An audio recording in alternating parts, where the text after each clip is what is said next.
জ্ঞানী হলো শিখরে ওঠার একমাত্র পথ। অজ্ঞতার আঁধার মুছবো এই মোদের শপথ। আলহামদুলিল্লাহি রাব্বিল আলামিন ওয়াসসালাতু ওয়াসসালামু আলা সাইয়্যিদিল মুরসালিন আম্মা বা'দ ফাআউযু বিল্লাহি মিনাশ শাইতানির রাজীম বিসমিল্লাহির রহমানির রহিম আসসালাতু ওয়াসসালামু আলাইকা ইয়া রাসূলুল্লাহ ওয়া আলা আলিকা ওয়া আসহাবিকা ইয়া হাবিবাল্লাহ আসসালাতু ওয়াসসালামু আলাইকা ইয়া নবিয়াল্লাহ ওয়া আলা আলিকা ওয়া আসহাবিকা ইয়া নূরাল্লাহ।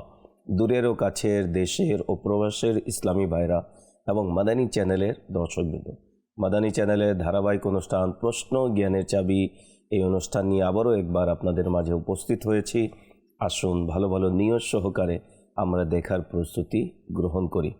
নবিয়ে রহমত শফিয়ে উম্মত মুস্তাফা জানে রহমত সাল্লাল্লাহু তাআলা আলাইহি ওয়া আলিহি ওয়াসাল্লাম ইরশাদ করেন, যে ব্যক্তি সকালে 10 বার সন্ধ্যায় 10 বার আমার প্রতি দুরুদে পাক পড়ে কিয়ামতের দিন আমার সুপারিশ লাভ করবে।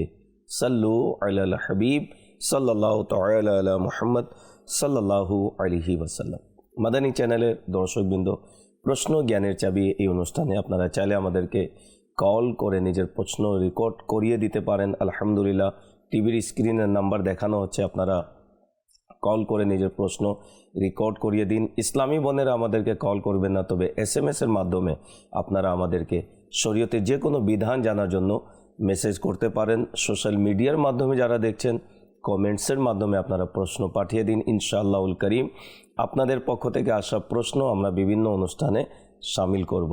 আলহামদুলিল্লাহ, দারুল ইফতা আহলে সুন্নাতের মুফতিয়ানে কিরাম এই অনুষ্ঠানে প্রশ্নের উত্তর দিয়ে থাকেন। পূর্বের ন্যায় আজকেও দারুল ইফতা আহলে সুন্নাতের মুফতি শফিক আত্তারি মাদানী দামাত বরকাতুমুল আলী আমাদের সাথে রয়েছেন। ইনশাআল্লাহুল করিম তিনি বিভিন্ন প্রশ্নের উত্তর প্রদান করবেন। এই পর্যন্ত যারা আমাদেরকে কল করে প্রশ্ন রেকর্ড করিয়েছেন তাদের প্রশ্নের দিকে যাব। যে প্রশ্ন চালিয়ে দিন। আসসালামু আলাইকুম রহমতুল্লাহ। ওয়ালাইকুম আসসালাম রাহমাতুল্লাহি ওয়া বারাকাতুহু। আমার নাম হচ্ছে মোহাম্মদ ফারুক, আমি চট্টগ্রাম থেকে বলছি। হুজুরের কাছে আমার একটি প্রশ্ন রয়েছে। প্রশ্নটি হলো, তায়েফ থেকে আসতে ইহরাম ছাড়া মিকাত অতিক্রম করার কারণে শরীয়তের দৃষ্টিকোণে কোনো অসুবিধা আছে কিনা, বিষয়টি যদি জানিয়ে দিতেন উপকৃত হতাম। জি, মুফতি সাহেব কি বলবেন এই বিষয়ে? অনেকে তায়েফে যাওয়ার পর বলে উমরা করার এহরামে আসার কোনো প্রয়োজন নেই, অনেকে এই বিষয়ে দ্বিধাদ্বন্দ্বে পড়ে যায়। তো শরীয়তের কি বিধান রয়েছে এ প্রসঙ্গে আমাদেরকে বিস্তারিত বলুন। তায়েফের মিকাত হোক কিংবা অন্য কোনো মিকাত, যখন মিকাতের বাহিরে থেকে কোনো লোক মিকাতের ভেতরে প্রবেশ করছেন আর তার ইচ্ছে হচ্ছে এটা যে তিনি হেরেমের সীমানার মধ্যে কিংবা মক্কায়ে মুকাররমা যাওয়ার ইচ্ছে রাখেন, তো তার জন্য আবশ্যিক হচ্ছে ইহরাম এর নিয়ত, আর ইহরাম সহকারে তিনি মিকাত ক্রস করবেন। না হয় তার জন্য জায়েজ নেই, আর তার উপর দম আবশ্যিক হবে। অর্থাৎ যার ইচ্ছা হেরেমের সীমানা কিংবা মক্কায়ে মুকাররমা পৌঁছা, তো তার ইহরাম ছাড়া মিকাত ক্রস করা এটা তার জন্য জায়েজ নেই। মিকাত থেকে যখন কেউ আসছেন তাকে আফাকি বলা হয়। আর এমন ব্যক্তি মিকাত ক্রস করে যখন মক্কায় যাওয়ার ইচ্ছে করে, তো তার জন্য হজ কিংবা উমরা কোনো না কোনো ইবাদত করাটা আবশ্যিক। হয়তো তিনি হজের ইচ্ছে আসছেন কিংবা উমরার ইচ্ছা নিয়ে তাকে যেতে হবে। আচ্ছা, যদি কেউ বলেন যে আমি তো ব্যবসার জন্য যাচ্ছি, আমি তো কিছু কেনা বেচার জন্য সেখানে যাচ্ছি, আমি কারোর সাথে সাক্ষাতের জন্য যাচ্ছি কিংবা এমনিতে ঘুরতে যাচ্ছি, তখনও তার জন্য জায়েজ নেই। কেননা মিকাত অতিক্রম করতে হলে সর্বোপরি সে ব্যক্তিকে যাওয়ার ইচ্ছা তার মক্কায়ে মুকাররমা কিংবা হেরামের সীমানা, এখন তার জন্য ইহরাম আবশ্যিক। এটা ছাড়া তার সেটা অতিক্রম করা এটা জায়েজ নেই, এটা জায়েজ নেই।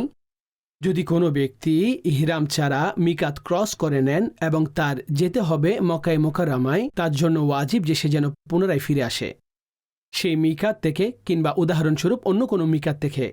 যেমনিভাবে কেউ নিজের দেশ থেকে গেল এবং জেদ্দা অতিক্রম করল, এখন মিকাত তার আগে অতিক্রম হয়ে গেছে, এখন তার জন্য আবশ্যিক হচ্ছে তিনি কোনো মিকাতের মধ্যে চলে যাবেন। ডাইরেক্ট এইভাবে মক্কায়ে মুকাররমার মধ্যে প্রবেশ করবেন না, না হয় তার উপর দমও আবশ্যিক হবে এবং অন্যান্য আহকামও।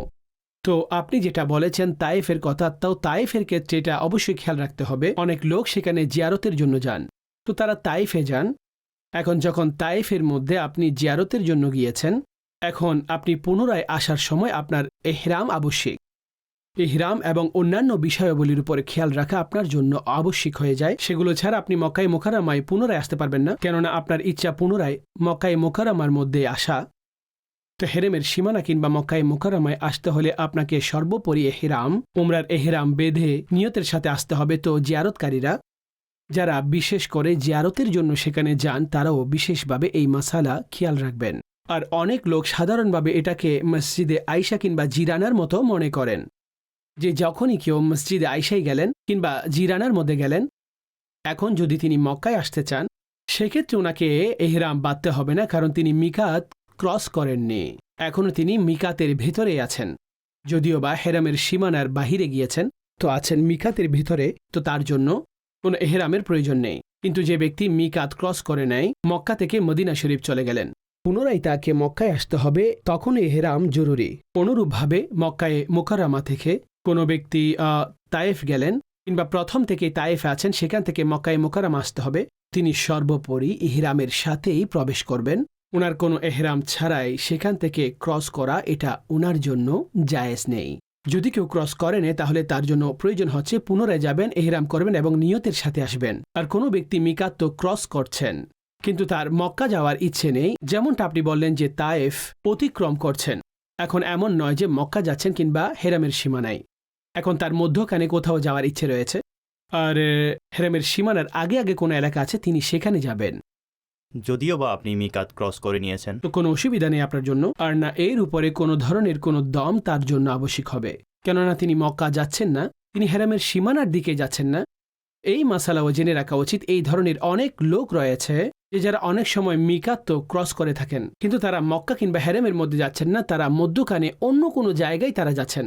তো তাদের জন্য এহরামের কোনো পাবন্দি কিংবা এই ধরনের কোনো কিছুর আহকাম নেই। এই হুকুম তাদের জন্য যারা মিকাত ক্রস করছেন আর তাদের মক্কায়ে মুকাররমা যাওয়ার ইচ্ছে রয়েছে। তো সর্বোপরি এই ক্ষেত্রে ইহরাম তাকে বাঁধতেই হবে, চাই তিনি অন্য কোনো কাজেও সেখানে যাক। ওনার জন্য হজ কিংবা উমরার এহরাম বেঁধে সেখান থেকে অতিক্রম করা জায়েজ না হয় জায়েজ নেই। মাশাআল্লাহ, অত্যন্ত সুন্দরভাবে মুফতি সাহেব বিধান বলে দিয়েছেন। আল্লাহ তাআলা আমল করার তৌফিক দান করুক। জি, পরবর্তী প্রশ্ন চালিয়ে দিন। আসসালামু আলাইকুম ওয়া রাহমাতুল্লাহি ওয়া বারাকাতুহু। ওয়ালাইকুম আসসালাম রাহমাতুল্লাহি ওয়া বারাকাতুহু। আমার নাম মোহাম্মদ মালিক। হুজুরের কাছে আমার একটি প্রশ্ন, যেসব মানুষ মক্কার আশেপাশে আছে তারা উমরা পালনের জন্য মিকাতের বাইরে থেকে নিয়ত করতে হবে নাকি নিজ স্থান থেকে নিয়ত করলে হবে? জানিয়ে দিলে উপকৃত হতাম। জি মুফতি সাহেব, কি বলবেন এ বিষয়ে একটু বিস্তারিত বলুন। মক্কার নিকটেই থাকেন, এটা দ্বারা উদ্দেশ্য কি? যদি সে ব্যক্তি হেরামের সীমানার মধ্যে থাকেন, অর্থাৎ মক্কা শরীফের মধ্যেই থাকেন কিংবা হেরামের সীমানার মধ্যেই, তো দেখুন মক্কা শহর এবং হেরেমের সীমানা এতে পার্থক্য রয়েছে, ব্যাপকতা রয়েছে। শহরে মক্কা কম আর হেরেমের সীমানা ব্যাপক। এখন যদি কোনো ব্যক্তি মক্কায়ে মুকাররমাতে থাকেন কিংবা হেরামের সীমানার মধ্যেই থাকেন, তিনি যদি উমরা করতে চান, ওনার জন্য আবশ্যক হচ্ছে তিনি হেরামের সীমানার বাইরে গিয়ে উমরার নিয়ত করে তারপরে ভেতরে প্রবেশ করবেন, অর্থাৎ এহরাম করবে, উমরার নিয়ত করবে। যেমন তিনি মসজিদ আয়েশার মধ্যে চলে গেছেন আর উত্তম হচ্ছে সেখানে যাওয়া। অনুরূপভাবে তিনি মকামে যে রানার মধ্যে চলে গেলেন আর সেখান থেকে উমরার এহরাম করলেন, তো তার জন্য এটাই জরুরি। মিকাতের বাহিরে যাওয়া এটা নয়, মিকাত তো অনেক দূরে। উমরার জন্য যারা মক্কার ভেতরেই অবস্থান করেন কিংবা হেরেমের সীমানার ভেতরে অবস্থান করেন, তার পদ্ধতি হচ্ছে হেরেমের সীমানার বাহিরে চলে যাবেন। এখন বাহিরের যে কোনো জায়গা থেকে তিনি যদি বেঁধে চলে আসেন তখনও হয়ে যাবে। যেমন কেউ আরফাতের ময়দানের দিকে চলে গেলেন, এখন তিনি সেখান থেকে হেরাম, অর্থাৎ যেটা সীমানা হেরামের সীমানা থেকে বাহিরে, সেখান থেকেও নিয়ত করে চলে আসলে তখনও ঠিক আছে। কিন্তু উত্তম হচ্ছে যেন মসজিদে আয়েশার মধ্যে যাওয়া আর সেখান থেকে হেরামের নিয়ত করে আসবেন, আর সেখান থেকে হেরামের নিয়ত করে আসবেন। আর সেই ব্যক্তি যিনি হেরেমের সীমানার বাহিরে থাকেন, হেরেমের সীমানার বাহিরে থাকেন, তো যে কোনো জায়গা থেকে সে চাইলে নিজের ঘর থেকেও যদি নিয়ত করে আসেন, তখন এহরামের নিয়ত করে সেখান থেকেও তিনি এহরাম বেঁধে আসতে পারেন আর এভাবে হেরামের সীমানায় প্রবেশ করবেন আর নিজের উমরা ইত্যাদি আদায় করবেন। যাই হোক, মসজিদে আয়েশায় গেলে এটা সবচাইতে উত্তম, মসজিদে আয়েশার মধ্যে গিয়ে সে এহরাম ইত্যাদি বেঁধে নিবে। হ্যাঁ, যারা মিকাতের বাহিরে থাকেন তাদের জন্য বেঁধে আসাটা এটা শর্ত হয়ে যায়, যখন তিনি মক্কায়ে মুকাররমা আসার নিয়ত করেন। মাশাআল্লাহ, অত্যন্ত সুন্দরভাবে মুফতি সাহেব উত্তর প্রদান করেছেন। যে পরবর্তী প্রশ্ন চালিয়ে দিন। আমার নাম আব্দুল কাদের। হুজুরের কাছে আমার একটা প্রশ্ন ছিল, কেউ যদি ইহরাম বেঁধে নেয় কিন্তু তালবিয়া পাঠ না করে এবং মিকাত অতিক্রম করে যায়, তবে তার উপর কি হুকুম বর্তাবে? একটু জানিয়ে দিলে খুশি হব। জি, মুফতি সাহেবকে বলবেন এ বিষয়ে একটু বিস্তারিত বলুন। মিকাত যখন অতিক্রম করবেন তো সে সময় ইহরাম জরুরি। আর ইহরামের উদ্দেশ্য হচ্ছে তিনি ইহরাম বেঁধে নিয়েছেন আর সাথে সাথে তালবিয়া পাঠ করবেন। তালবিয়া হচ্ছে লব্বাইক আল্লাহুম্মা লব্বাইক লব্বাইক লা শারীকা লাকা লব্বাইক ইন্নাল হামদা ওয়ান নি'মাতা লাকা ওয়াল মুলক লা শারীকা লাক। এটাকে বলা হয় তালবিয়া। এটা পড়া কিংবা এটার মতো আরও কোনো সম্মানসূচক বাক্য সুবহানাল্লাহ, আলহামদুলিল্লাহ অর্থাৎ এই জিকির করা তার জন্য আবশ্যিক। যদি সে এই নিয়তে অর্থাৎ তালবিয়ার মতো অন্য কোনো বাক্য তিনি পাঠ না করেন, তার এহরাম শুরু হয়নি। তার জন্য আবশ্যিক হচ্ছে যে দ্বিতীয়বার মিকাতে চলে যাবেন। চাই তায়েফের মিকাতে চলে যাবেন কিংবা মদিনা শরীফের মিকাতে চলে যাবেন, সেখান থেকে তিনি তালবিয়া পাঠ করার মাধ্যমে তিনি দ্বিতীয়বার আসবেন। এইভাবে এই আমলটি ঠিক হবে না, কেননা এইভাবে শুরুই হয়নি। আর তার উপর এইভাবে দম আবশ্যিক হয়ে যাবে তার উপরে। এই অবস্থায় তাওবাও করবেন আর নিজের সেই দমকেও তাকে আদায় করতে হবে। অনেক লোক এমন রয়েছে মিকাত থেকে এমনিতে অতিক্রম করে ফেলে আর বলে যে মসজিদে আয়েশাতে গিয়ে আমরা নিয়ত করব। তো যারা মিকাত থেকে অতিক্রম করে মক্কায়ে মুকাররমার দিকে যাচ্ছেন তাদের জন্য এই অনুমতি নেই, তাদের জন্য ভ্যালিড নয় যে তারা মসজিদে আয়েশাতে যাবেন সেখান থেকে নিয়ত করবেন, বরং তার জন্য আবশ্যক হচ্ছে তিনি কোনো না কোনো মিকাতে চলে যাবেন আর সেখান থেকে নিয়ত করে আসবেন।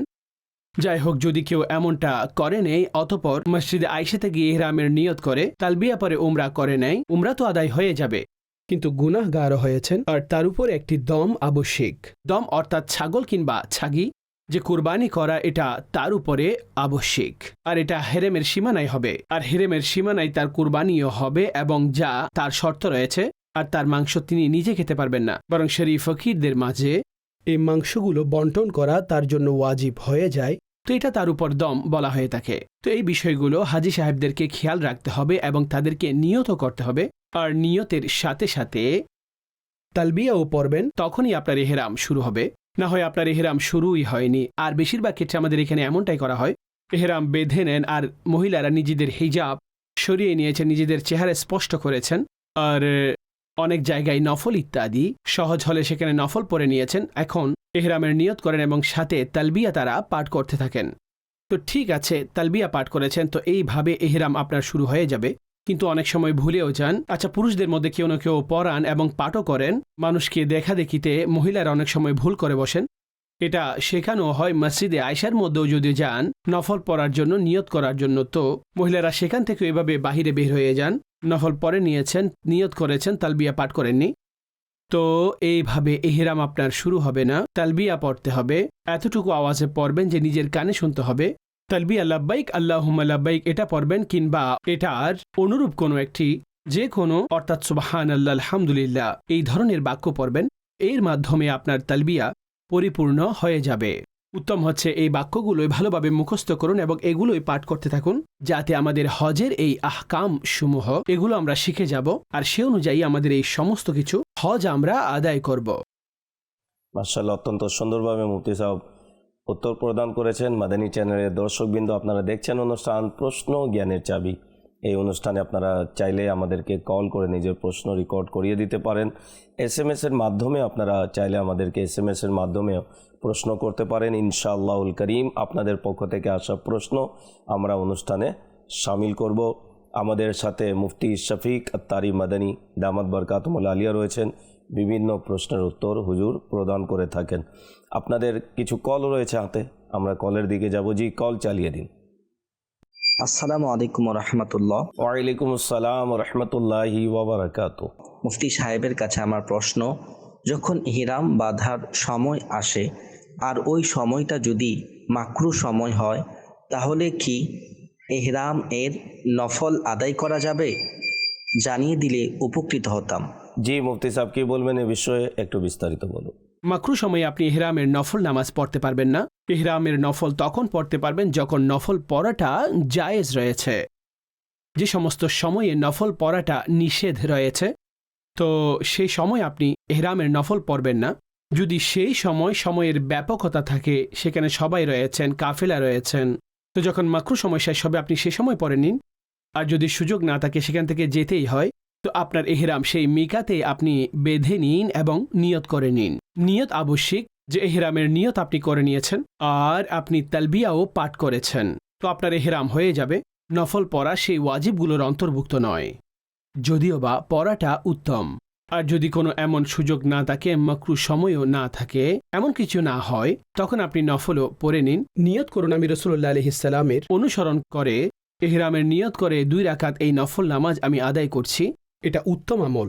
আর তার মধ্যেও উত্তম হচ্ছে প্রথম রাকাতে সূরা কাফিরুন পড়বেন, দ্বিতীয় রাকাতে সূরা ইখলাস পাঠ করবেন। যাই হোক, যদি যে কোনো সূরাও পাঠ করা হয়, ঠিক আছে, আপনার নফল আদায় হয়ে যাবে। কিন্তু নফল পড়ার ক্ষেত্রে আমাদেরকে এটা অবশ্যই মনে রাখতে হবে যে এটা মাকরু সময় না হয়, আর সেই সময় পড়তে হবে যেই সময়ে নফল পড়তে কোনো নিষেধ নেই। যেমন আসরের সময়, প্রকাশ্যে মাকরু সময় এখনও শুরু হয়নি, কিন্তু এটা সময় এমন যে নফল পড়াটা নিষেধ, অর্থাৎ আসরের নামাজ পড়েছেন, এখন নফল পড়াটা নিষেধ, তো এখন আপনি নফল পড়তে পারবেন না। এই বিষয়গুলো আপনাকে খেয়াল রাখতে হবে। মাশাআল্লাহ, অত্যন্ত সুন্দরভাবে মুফতি সাহেব উত্তর প্রদান করেছেন। সর্বশেষ প্রশ্ন চালিয়ে দিন। আসসালামু আলাইকুম। ওয়ালাইকুম আসসালাম রাহমাতুল্লাহি ওয়া বারাকাতুহু। আমি মোহাম্মদ সাকিব, আমি চট্টগ্রাম থেকে বলতেছি। হুজুরের কাছে আমার একটি প্রশ্ন, কেউ যদি নিকাহের সময় মোহর নির্ধারণ করে যে আমি তোমাকে ওমরা করিয়ে দেব, বা তোমার মোহর হলো একটি ওমরা, তাহলে কি মোহর জায়েজ হবে নাকি নিকাহ শুদ্ধ হবে না?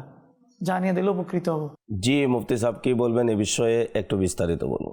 হকমোহর হিসেবে উমরা করিয়ে দেওয়া কিংবা উমরাকে হকমোহর হিসেবে নির্ধারিত করা, তো এটা তো ঠিক নয়। দেখুন, পবিত্র শরীয়তে, কুরআনে এবং হাদিসে মোহর নির্ধারণের ব্যাপারে মালের কথা উল্লেখ করা হয়েছে। তো যে কোনো সম্পদ, যেমন মালে মুতাকাওয়িম যেটাকে বলা হয়, সেটা তো ঠিক আছে, যদিও বা উমরাতে সেই টাকাই খরচ হয়, তো আপনি সেই সম্পদ সেটাই দিয়ে দিন। উদাহরণস্বরূপ উমরার প্যাকেজ 2 লাখ কিংবা 3 লাখ, আপনি সেই অ্যামাউন্টই তাকে দিয়ে দিন। কিন্তু উমরা করিয়ে দিব, উমরা ব্যবস্থা করব, এটা সম্পদ নয়। তো মোহর হিসাবে এটাকে নির্ধারণ করা এটা জায়েজই নেই। যদি বা বিয়ে হয়ে যাবে, এটা এমনই যেভাবে টাকা ছাড়া বিবাহ হয়েছে। এখন মোহর ছাড়া যদি কেউ বিবাহ করেন, তো তার বিবাহ ভ্যালিড, তার বিবাহ হয়ে যাবে, যদিও বা তাকে মোহরে মিছিল আদায় করতে হবে। মোহরে মিছিল কাকে বলা হয়?